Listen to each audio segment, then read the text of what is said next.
Olha, sem perder tempo, direto à notícia, para planejar o período chuvoso de 2023 e auxiliar os gestores públicos e órgãos de proteção e defesa civil na prevenção de desastres naturais, a Secretaria de Estado do Meio Ambiente e dos Recursos Hídricos, que é a SEMAR, ela está realizando hoje o primeiro workshop.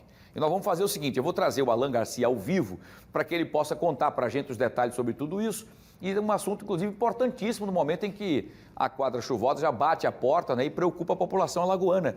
Alan Garcia, uma discussão como prevenção para casos que necessitem, já estejam prontos e à disposição da comunidade. É isso mesmo? Bom dia. Oi, Wilson, bom dia para você, bom dia para todo mundo mais uma vez. Estamos no Palácio do Governo, aqui na região central de Maceió, onde chove nesse momento, ou seja, todas aquelas informações que a gente veio trazendo ao longo da semana passada também, de que a quadra chuvosa está chegando mais cedo do que o normal, está se confirmando. Mostrar um pouquinho para vocês desse workshop que acontece aqui no Palácio, onde participam os técnicos da Defesa Civil do Estado de Alagoas, técnicos também do CREA, ou seja, pessoas que participam, precisam estar atentos, sabendo, ter informações sobre período chuvoso, o que tem que ser feito antes, para que a gente não traga aqui aquelas notícias sempre tristes, né, de cidades alagadas, pessoas que perdem suas casas, pessoas que morrem por causa... A gente fala sempre assim que é por causa da chuva. Não, não é por causa da chuva. É porque as cidades não estão preparadas para receber a chuva. A chuva não tem nada a ver com a morte das pessoas. A gente precisa colocar isso na cabeça. Os governantes precisam ajeitar nossas cidades. Esse sim é o problema. A chuva sempre é bem-vinda. A gente está aqui com o Gino César, que é secretário de Recursos Hídricos do Estado de Alagoas, Meio Ambiente. Secretário, falei um pouquinho aqui do que é esse workshop. Mas a pergunta é, por que vocês estão fazendo esse trabalho? A gente tem aí a previsão que a quadra chuvosa comece um pouco antes. Eu acho até que já começou. Qual a ideia disso daqui? Boa tarde para o senhor. Boa tarde, veja, então esse é um planejamento, é o primeiro planejamento que o Estado está fazendo antes da quadra chuvosa. E o mais importante é que a gente chega no planejamento com a aquisição de 60 equipamentos meteorológicos para dar o resultado em tempo real do que está acontecendo em todo o Estado. É o primeiro Estado do Brasil que passa a ter um acompanhamento e um monitoramento em tempo real. Isso faz com que a gente se previna. Lógico que existem outras ações de infraestrutura que precisam ser feitas e que estão sendo trabalhadas. Mas aqui a gente está reunindo a Defesa Civil dos municípios, a Defesa Civil do Estado, o Corpo de Bombeiro, a Marinha, todos os órgãos, o CREA com seus técnicos, a universidade, para que a gente faça uma grande discussão de planejamento. Se a gente faz uma comparação com a cheia de 2010, quando tivemos mais de 30 óbitos, comparado com a de 2022, quando houve uma grande redução, nós tivemos 6 óbitos, e a nossa expectativa é que com esse monitoramento que a gente consiga zerar, porque primeiro é cuidar da vida das pessoas. Eu não sei se o senhor concorda comigo, que a chuva não é o problema. O problema é sim cidades que não estão preparadas, governos que não estão preparados para receber a chuva. O que é que a secretaria que o senhor representa, o que é que o governo, o que é que vocês estão fazendo nesse momento para poder receber essa chuva, né, e a gente não colocar a culpa na chuva, e sim na infraestrutura das cidades? Veja o seguinte, esses equipamentos que foram hoje apresentados para a sociedade alagoana, ele não é só para acompanhar a quadra chuvosa, é também a questão do tempo. Então, são estações meteorológicas que a gente começa a entender a radiação solar tudo em tempo real, questão do vento, do tempo. Então, é uma preparação. Como eu disse, o nosso papel aqui é, através da sala de alerta da Secretaria, é comunicar, é alertar a Defesa Civil e ao povo do que pode acontecer. Isso não impede que o Estado continue avançando no debate de como trabalhar isso aqui para que a gente evite que tenha enchentes. Então a gente se previne, mas a gente precisa discutir junto com o governo de Pernambuco, junto com o governo federal, porque a principal bacia hidrográfica que nasce em Pernambuco, que é a Paraíba-Mundaú, e que...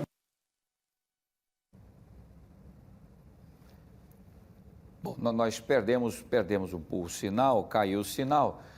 E aí a gente já percebeu com Alan Garcia, voltou já? Então, se voltou, vamos colocar de volta, que a informação do secretário Gino César, estava falando só, vamos ver se a gente consegue só restabelecer, o sinal acabou por conta de... Voltou, vamos lá, Alan, pois não, você está ao vivo agora. Ok, dar continuidade ao nosso sinal. A gente tá, inclusive, aqui com o Ministério Público Federal, que participou de todo o debate, está trabalhando agora, chamando o governo de Alagoas e o governo de Pernambuco e mais a Agência Nacional de Águas, para a gente começar a discutir alternativas para evitar que essa água que vem lá de Pernambuco, no Rio Paraíba, que ela chegue com tanta força aqui em Alagoas. Isso é discussão de barragens, de contenção, isso são obras grandes que o governo de Alagoas precisa realizar com o apoio do governo federal. Então são coisas que se complementam, mas que primeiro a gente precisa evitar que a gente tenha perdas. Já houve uma grande redução. Se você comparar que em 2010, 15 municípios decretaram calamidade e que em 2022 nós tivemos 56, mais de 50% dos municípios declararam e a gente não teve um desastre que levasse a perdas humanas. Ainda a perda econômica, ainda a questão social, que aí a gente precisa trabalhar junto e buscar recursos para ir respondendo essa demanda. Importantíssima essa discussão com Pernambuco, com o governo federal, sobre o que acontece em Pernambuco e que sempre deságua aqui. A gente sempre coloca aqui nos nossos ao vivos essa preocupação de quando começa a chover, se está chovendo em Pernambuco, porque a gente sabe que reflete aqui. Esses equipamentos que o senhor colocou já foram instalados, eles já estão sendo utilizados ou começam em breve? Não, primeiro nós compramos, eles estão expostos aqui nas salas, né? Uma estação meteorológica e uma gráfica. Hoje o governador Paulo Dantas, que está em Brasília, o vice-governador Ronaldo assinou a autorização para a gente começar a montagem. Nós vamos começar a montagem 6 equipamentos que nós perdemos na enchente de 2022. Então nós vamos recompor e depois começar a ocupar. Não vamos ter mais pontos cegos em Alagoas. Pontos cegos são municípios que a gente não tinha informação e agora a gente passa a ter em tempo real. Secretário, muito obrigado pelas informações do senhor. Que esses eclógicos, que aí a gente realmente tem esse respaldo, tem essa resposta antes que algumas tragédias, infelizmente, aconteçam, né? Bom, a gente reforça aqui, Wilson, que a previsão é que a quadra chuvosa em 2023 comece um pouquinho antes, tanto é que chove nesse momento em Maceió, em algumas regiões, né, daqui da capital. Mas importante a fala do secretário no investimento de equipamentos que vai fazer com que todo esse pessoal, esses profissionais, possam ter um olhar no futuro, saber o que é que vai acontecer e poder prevenir. Isso que é importante também. Eu volto com você.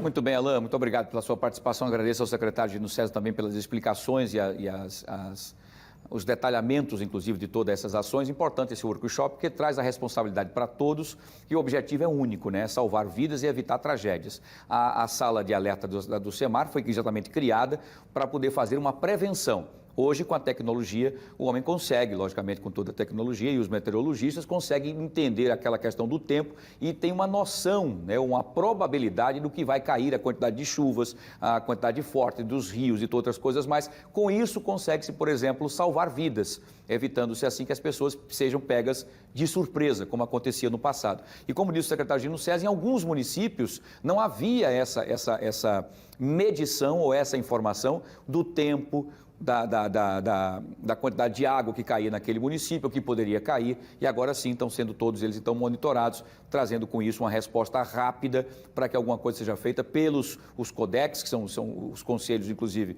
de defesa civil dos municípios, para que acabe então tirando as pessoas daquele momento, daquelas ribeirinhas e muito mais. Todo município se cresce geralmente ao redor de rios, que a água é o grande mentor da sobrevivência, né? Então, consequentemente, as pessoas acabam ficando próximas dos rios. Quando esses rios chegam aos seus limites com muita água forte, eles voltam à retomada, inclusive, das suas margens, onde as pessoas acabaram ocupando desordenadamente e acabam causando as tragédias. E as cidades cresceram, muitas vezes, só se pensando no sol. Apesar de sermos do Nordeste, nós temos a grande maioria de sol, mas as chuvas vêm. Então é importante que a gente consiga entender que um dia a chuva chega e não ficar no percurso dela ou fazer infraestruturas com engenharias que estão bastante avançadas e modernas para que a gente possa proteger a população, evitando-se assim aquilo que a gente acaba assistindo como queda de deslizamento e situações complicadas de ruas, alagadas e muito mais. É um avanço, nós vamos acompanhar e continuar acompanhando de perto os detalhes aqui no Fenômeno.